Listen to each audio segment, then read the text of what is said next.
également sur Espace TV tous les matins. Désormais, vous avez accès à cette émission. Merci à vous qui nous rejoignez du côté de la Belgique. Vous êtes en France. Bienvenue si c'est maintenant que vous le faites. Vous êtes très nombreux d'ailleurs aussi à nous regarder du côté du Canada. Merci de votre fidélité, mesdames et messieurs. Merci encore une fois de nous rejoindre dans la deuxième partie. Cette histoire troublante, longtemps gardée sous silence. Tierno Amadou Sall, vendeur de pièces détachées au grand marché donc de Guékédou, dit avoir perdu de vue donc sa femme depuis le 9 septembre 2019.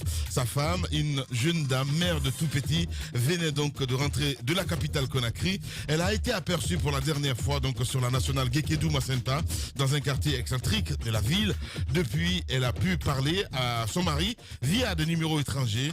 Le dernier appel qui a permis donc de mettre la main sur un suspect aurait été émis donc depuis Kouroussa. Le suspect en question arrêté donc a été relâché par le juge de paix de Guékédou, faute de preuves évidemment. Aujourd'hui, l'époux Amadou Sall est complètement déboussolé, il le dit Titi. Vous l'entendrez évidemment son témoignage dans cette émission, et voilà, dans les GG.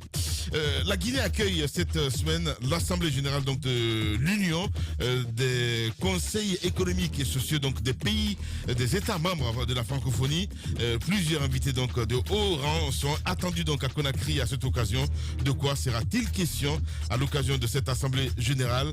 Quels sont donc les enjeux? Adia Rabia Toussira Diallo, présidente du Conseil économique et social de la Guinée. Vous allez l'entendre ce matin chez les GG sur Adi Espace Guinée. Le temps pour le réalisateur de nous rejoindre dans ce studio, Mohamed Diaby. On va essayer de faire lecture de quelques messages des auditeurs sur le 657 39 13 13. Ils sont très nombreux évidemment à réagir sur WhatsApp entre autres. On va sur le 657 39 13 13, mais aussi sur la page sociale de l'émission évidemment Twitter. On va y aller avec ce message que nous recevons sur Twitter. Bonjour, je vous ai toujours dit que le peuple est abandonné. Le pays est piloté par un clan mafieux. L'injustice, l'assassinat banalisé, le kidnapping, prise en otage, la violence physique et verbale constituent donc une norme de gouvernance en Guinée depuis 9 ans. Dommage. Lui, il est de l'UFDG. C'est comment il s'appelle le monsieur, voilà. Sinon, cet autre aussi qui nous écrit Espace GG du côté de l'UDD. Bonjour les GG, c'est Intime Diaby, enfant de Kourou. Merci à l'inspecteur Colombo Moussa Moïse Silla. Trop de complicité et démagogue ce matin dans l'intervention du préfet maritime. C'est un auditeur qui nous écrit sur Twitter. On reste toujours dans le sillage avec cette autre réaction évidemment que nous avons en direct. Bonjour les GG, dites à Tamba qu'il est beau ce matin avec ce maillot. J'ai beaucoup aimé. C'est Saïbou qui nous écrit sur Twitter. Bonjour les GG sur le hashtag Espace GG. Voilà, très nombreux évidemment à réagir de ce côté. On va continuer avec ces auditeurs. Bonjour Lamine, nous sommes très ravis de suivre Espace en direct.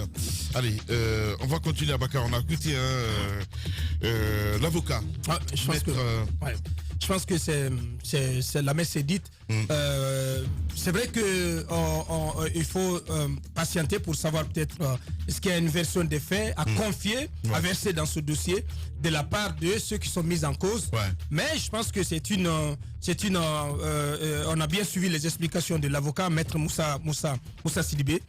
Pour ma part, c'est une affaire extrêmement grave, extrêmement honteuse pour les services de sécurité, pour la police judiciaire. C'est extrêmement embarrassant. Tu vois, je vais vous dire, excuse-moi, avec cette réaction, parce que c'est un enfant de policier qui nous écrit, ce réseau existe bel et bien et les complices sont partout dans le système. Justement, je voulais en venir à cela pour dire que ce sont des faits qui sont réels. Ce qui a été raconté par l'avocat, mais ce sont des faits qui se sont exactement produits au mois de septembre dernier ici à Conakry. Le citoyen belge est arrivé donc sur invitation des deux personnes qui ont été citées dans ce dossier, Keïta et Massaré. Massaré, même quand vous voyez la façon dont son nom est écrit, vous voyez que c'est un citoyen léonais. Donc un léonais et ce Guinéen vont donc organiser cette escroquerie, ce guet-apens. Donc ils vont tendre un guet-apens aux citoyens belges. Du nom de Houssen Sounar. Houssen Sounar, donc, qui, avec qui ils vont commander 3 véhicules de marque Porsche. Il va importer ces véhicules. Pour acheter les véhicules, il lui propose donc de verser le montant conséquent, 112 000 euros, une partie en espèces sonnantes et trébuchantes et l'autre partie en or. C'est le topo qui a été monté contre le Belge. Une infime partie de l'argent va être payée en argent. L'autre partie, donc la plus importante, ils vont lui dire que cette partie donc va être payée en or. On va lui remettre 2 kilos d'or, sauf qu'il se trouvait que c'était du faux or. Donc il va recevoir ces 2 kilos et on va l'inviter à la Banque centrale à recevoir le restant. C'est donc dans les environs de la Banque centrale, au moment où il attendait que Keïta et Massaré donc sacrifient aux procédures et aux formalités pour l'exportation de l'or au niveau de la Banque centrale, c'est à ces moments que le commissaire Pascal Conté et d'autres agents travaillant au niveau de la DPJ vont surgir et vont interpeller le Belge. Ils vont le menotter, ils vont le déposer à la DPJ. Et j'ai même lu dans la plainte formulée par l'avocat qu'il a été mis à nu. Il a été déshabillé, il a été détenu selon l'avocat de manière illégale, il a été séquestré et finalement on parle d'escroquerie parce que à date, le citoyen belge, on lui a retiré ces 3 véhicules de marque Porsche, donc deux Panamera et une Cayenne, 15 000 $, 2 000 € et 2500 €, donc qui représentent les frais qui ont été retirés pour les formalités à la Banque centrale. Moi, je pense que ce sont des faits réels. L'affaire a été conduite devant au niveau de la DPJ. Elle a été connue par l'adjoint de M. Koné à l'époque. Je parle de Morgan. De Morgan, qui est aujourd'hui pratiquement... Koné, l'ancien directeur de la DPJ. Oui, Koné, l'ancien directeur. À l'époque, donc son adjoint, c'est Morgan. Parce qu'aujourd'hui, Morgan est le tout-puissant patron de la DPJ, qui s'est installé dans les 2 bureaux, dans son bureau et dans le bureau de Koné. Mais il ne peut pas nier quand même Morgan. Alors que dans la conversation que nous allons diffuser dans un instant, on l'entend bien quand même. Bien entendu. Donc je voulais en venir à cela pour dire que... Nous avons mené cette enquête de façon indépendante et ce qui est avéré, c'est que les commissaires, donc les responsables mis en cause, savent de quoi nous parlons. Ils ont reconnu les faits parce qu'à un moment donné, au moment où ils pensaient que le citoyen belge, ils avaient réussi à le contraindre à prendre l'avion et à sortir du territoire, et ils se sont malheur pour eux, l'avion que le Belge devait prendre ce jour-là, l'avion n'a pas décollé. L'avion n'a pas décollé et c'est en ce moment que le Belge va rencontrer un de ses amis à l'aéroport et avec qui il va avoir une discussion, donc qui va être informé par le Belge de sa mésaventure. C'est cette autorité qui va en ce moment informer la hiérarchie, donc d'autres autorités dans notre pays. C'est comme ça que l'affaire va éclater. Si le Belge avait pris l'avion ce jour-là, peut-être que l'affaire aurait pris une autre tournure. Mais c'est parce qu'on n'a pas réussi à le sortir. Alors qu'eux, ils pensaient que le Belge était parti. Il n'avait pas pris son avion parce que l'avion n'a pas décollé. Et l'affaire a été... donc d'autres autorités ont été mises au courant. C'est comme ça qu'au niveau de la DPJ, tout le monde a été informé qu'il y a eu cette forfaiture. C'est en ce moment que commissaire Pascal Conté et d'autres complices et d'autres hauts responsables, donc d'autres et sa hiérarchie, une partie de sa hiérarchie, vont se transporter dans le bureau de leur directeur. D'alors, M. Koné, qu'il faut le rappeler, reste encore suspendu, il n'est pas révoqué de ses fonctions, il est suspendu. Et normalement, en matière administrative, la suspension, c'est généralement 3 mois. Donc, ils vont se transporter dans son bureau pour venir se confesser, pour venir lui dire, directeur, nous avons merdé. Les audios existent. Je pense qu'il n'y a pas besoin, il n'y a pas meilleure preuve que ça. C'est la preuve par 9 que ils ont compris qu'ils ont mal agi et qu'ils ont abusé d'un étranger. Je pense que c'est de la mauvaise publicité tout simplement pour nous. Pour la police. Les audios existent et je pense qu'il faut faire attention sur... Voilà, si on les met sur la place publique, c'est tout simplement... C'est ce que nous allons faire, Titi. C'est tout simplement un coup de massue. Pour la carrière. Ça serait terminé pour la carrière de beaucoup de personnes. Allez-y, Jacques Lévalino. Je pense que, puisque ce sont dans le domaine judiciaire, on va trouver les qualificatifs qui correspondent mieux. On va dire que c'est de l'escroquerie, mais c'est du vol. C'est-à-dire, on a vu un bien de quelqu'un, on l'a pris et puis lui-même on dit fous le camp. Ouais. Parce que ce qu'il faut rajouter, Jacques, c'est que quand ils sont venus voir Kone, ils lui ont proposé de l'argent. Ils lui ont proposé $1 500 sur l'argent qu'ils ont extorqué du Belge. Mais il ne peut pas. Mais franchement, Il ne peut pas fermer sa bouche. c'est la folie là. Il ne peut pas fermer sa Donc il bouche. parlait de pourcentage, vous allez entendre l'audio, on parle de pourcentage, etc. C'est une affaire rondement montée, c'est un guet-apens qui a été monté contre le Belge. Et je pense que c'est un réseau qui fonctionne comme ça dans notre pays. Entre la DPJ, la Banque centrale, il faut vraiment que cela soit tiré au clair. Allez-y, Jacques. C'est un réseau de voleurs et il faut peut-être Pire, que les policiers. Oui, ce sont des policiers qui sont dedans. Pire. Je pense que c'est pas la première fois qu'on cite les policiers dans ce genre de situation et peut-être même dans des crimes. Et ça devient assez compliqué. Et on est étonné très souvent qu'on nous classe très mal dans le doing business. Cette année, nous avons chuté et c'était bien vrai. Et parce que ça, là, les hommes d'affaires, ils peuvent avoir peur. Peur, n'est-ce pas, de venir dans un pays lorsque vous comprenez que ce sont des personnes qui sont censées vous sécuriser, qui peuvent vous attraper, ils vous retirent ce que vous avez, et après on vous accompagne. En fait, on vous raccompagne. On vous raccompagne tout doucement pour vous dire prenez le vol et puis quittez le pays. Votre bien, nous nous occupons de cela. Je pense que ce qui a été fait est très grave et la direction de la police, puisqu'elle a été informée depuis longtemps, elle doit continuer à œuvrer pour que ces personnes ne soient pas tout simplement suspendues comme ça. Je crois que la sanction, surtout les policiers qui ont été impliqués, qui sont cités, Conté, mais également le directeur par l'intérim de la police judiciaire, je crois que ces personnes-là ne méritent pas d'officier en tant que policier dans notre pays. Ils ne méritent pas de travailler en tant que policier dans notre pays. Parce qu'ils ne sont pas pour la sécurité nationale, ils sont au contraire pour encourager le vol. Il suffit que n'importe quel voleur propose ses services à un agent de cette qualité-là, de cette éducation-là, pour que le vol soit mené, mais de manière tranquille. Je crois qu'il faut non seulement prendre ces sanctions-là, pour dissuader, n'est-ce pas, d'autres qui aimeraient, n'est-ce pas, se livrer à ce genre de pratique. Allez-y, Mohamed Ouara. Alors, c'est pas du vol, c'est bien de l'escroquerie. Et en bande organisée, très très bien organisée, si les faits sont avérés. Mais attendez, Mohamed, on va avoir mieux ici que l'audio. Bon, moi je ne l'ai pas entendu. Voilà. Donc, on va comprenez que je sois un peu prudent.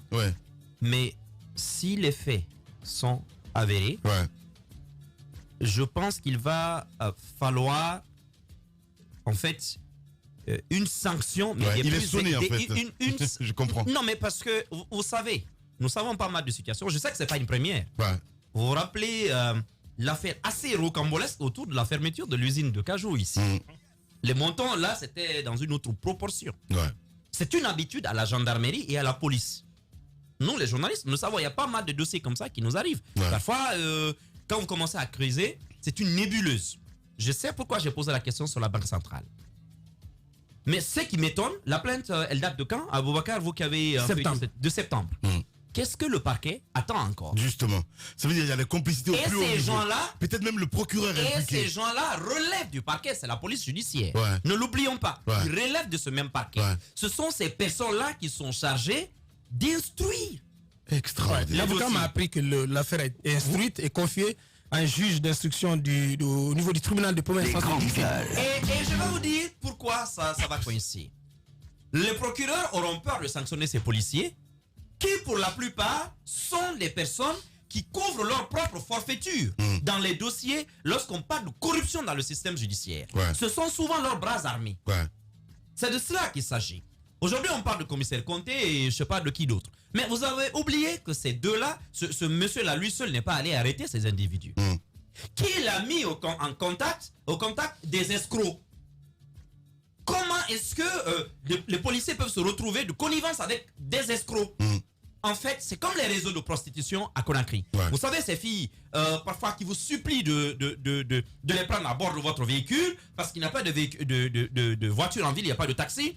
Par pitié, vous les prenez et arriver aux alentours d'un poste de police ou de gendarmerie et vous disent je descends là. Et dès que vous garez, vous voyez des gendarmes ou des policiers qui surgissent nulle part, qui vous prennent en otage. La fille dit j'ai été avec lui, il ne veut pas me payer. C'est exactement le même mécanisme. Oui. Ce phénomène il a cours à Conakry. Ce phénomène, ne prenez vraiment pas les jeunes femmes que vous ne connaissez pas. Ça lamine, sinon c'est un moyen aujourd'hui de vous descendre. Il y a des hommes d'affaires ici qui ont perdu des fortunes là-dedans. Parce que vous savez, lorsque vous êtes face à une telle situation, c'est votre honneur qui est en jeu. Vous préférez payer. On va vous sommer de payer des dizaines de millions. Vous préférez tout racler sur vos comptes. Vous les payez parce que vous voulez préserver votre honneur.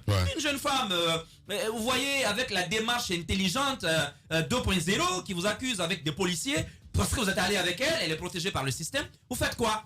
Qui va vous croire? Donc vous payez. Il y a des commerçants qui ont été victimes. C'est le même mécanisme. Et le trafic d'or dont on parle, le faux or, est souvent certifié par qui? Il y a des agents à la BCRG qui sont dans ce réseau. Donc ce que je dis, le parquet ne peut pas continuer à se louper.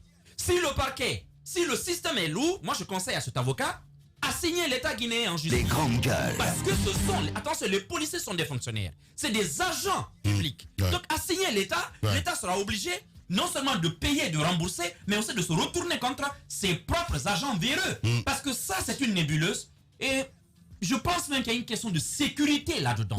C'est ceux qui sont chargés d'assainir les réseaux de crime.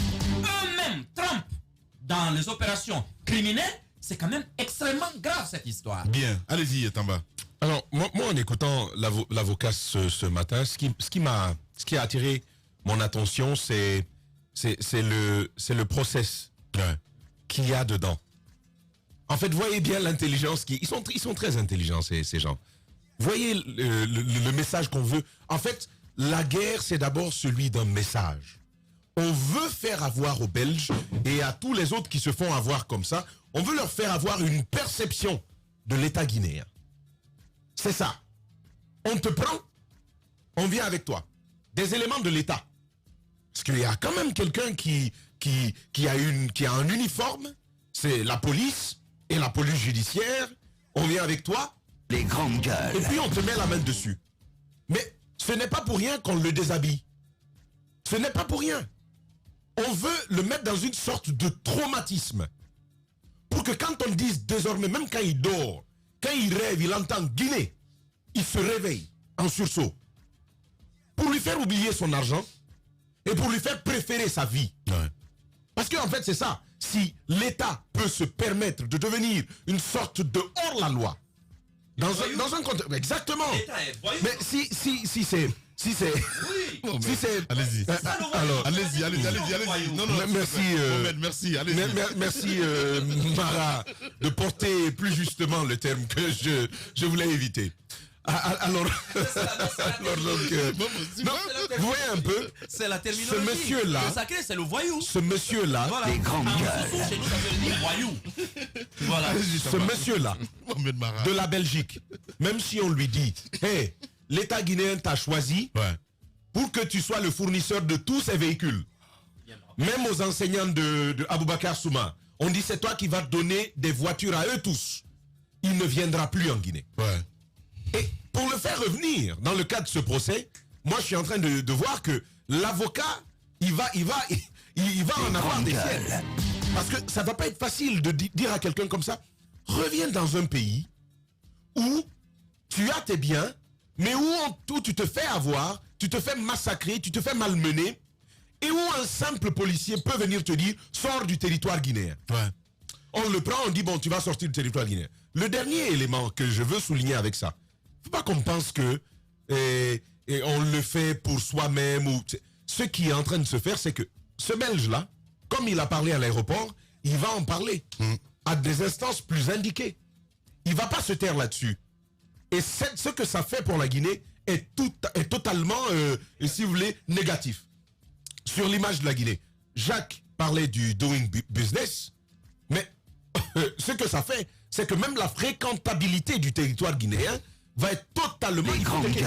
Qui va venir dans un pays, vous voulez y arriver, quand vous êtes affilié à une organisation internationale, aujourd'hui vous pouvez le vérifier, vous prenez votre billet d'avion, vous venez en Guinée, vous savez le message premier qu'on vous donne? C'est un pays La Guinée est un pays, c'est pas à risque. C'est à haut risque. Non. C'est un pays à haut risque. Vous êtes dans le rouge. Et on vous dit, on vous déconseille formellement d'aller dans ce pays. C'est ce qui arrive. Bien. Allez-y, Moussa Moïse. Les pays en guerre sont dans l'écarlate, nous sommes dans le rouge. Juste en dessous. Bien. Allez-y, Ça veut tout dire. Allez-y. Ce qui m'écoeure dans ce dossier, c'est que toute cette scène, une partie de cette scène, se soit passée au sein d'une entité qui n'est pas, quand même, qui ne représente pas n'importe quoi dans notre pays, la Banque centrale. Mais non, quand même, Moussa, honnêtement. Ça me touche. Et ce n'est pas la première fois. Je pense que Abaka le sait, puisque nous tenons le dossier ensemble. Cette semaine, nous reviendrons sur cet autre cas qui s'est encore passé là-bas, et ça concerne le métal jaune encore, l'or. Ça fait 3 fois que des expatriés, des Vénézuéliens, des Canadiens, des Colombiens font des va-et-vient entre leur pays et la Guinée pour venir assister au procès concernant ce dossier, et ce procès ne se tient jamais. Logés à Sheraton, ils font des va-et-vient, et quand ils arrivent, le procès est reporté. Ça porte également sur l'or et sur des millions de dollars. Mais pour ce cas-ci, j'estime qu'il ne faudrait pas quand même mettre de côté le travail peut-être qui va être fait par l'inspection de la police. C'est l'honneur d'abord de la police qui est en jeu. Une inspection, la police de police, ça permettra de situer les responsabilités, de voir plus clair dans ce dossier qui a trempé, jusqu'à quel niveau, parce qu'il faut que l'on comprenne que les ramifications peuvent aller jusqu'au niveau jusqu'au niveau de la justice. Et je sais que du côté du ministère de la Justice, on nous écoute par rapport à ce dossier. C'est pas parce qu'on travaille là, qu'on est procureur ou quoi que ce soit, qu'on ne peut pas tremper dans ce genre de dossier, parce que souvent, ce sont les officiers de police judiciaire qui travaillent étroitement avec le procureur. Donc il faudrait que de ce côté-ci aussi, que la fouille se fasse. Mais il faut que l'honneur de la police soit lavé dans ce dossier. Qu'on entende le son de cloche. S'il y a un autre son de cloche du côté de la police judiciaire, eh bien qu'on entende ce son de cloche-là. Mais pour l'heure, il y a un témoignage assez glaçant et il y a des éléments sonores qui existent. Je pense que c'est pas un citoyen belge qu'on a peut-être fait du mal. C'est à toute une communauté d'investisseurs étrangères qu'on a fait du mal. L'image aussi de la police. Exactement. Voilà. Cette communauté étrangère. Il faut enlever les mauvaises graines. Je pense. Oui, à la Guinée, parce que eux, ils vont se poser des questions. Ces étrangers vont se poser des questions avant de prendre leur valise pour venir investir en Guinée. Incroyable. Je pense qu'il faudrait nettoyer tout cela et sortir des rangs de la police tous ceux qui ont trempé dans ce dossier. Il ne faut pas que ça laisse comme ça. Le directeur général de la police nous écoute sûrement. L'inspection, la police des polices, Damantan doit en faire vraiment sa priorité. Il doit en faire sa priorité. Il faut que l'inspection parte jusqu'au bout. Qu'on sache qui a trempé, jusqu'à quel niveau et les décisions qui seront prises par après. Parce que le problème dans les dossiers concernant des magistrats, les juges ou concernant même les hommes en uniforme, le problème c'est qu'on joue sur le temps, on cherche à faire tout oublier en vous faisant perdurer dans une sorte de relance. Mais pour ce dossier-ci, il faut aller jusqu'au bout, il faut que la vérité se sache. Voilà, vous êtes chez les GG. Politicien véreux.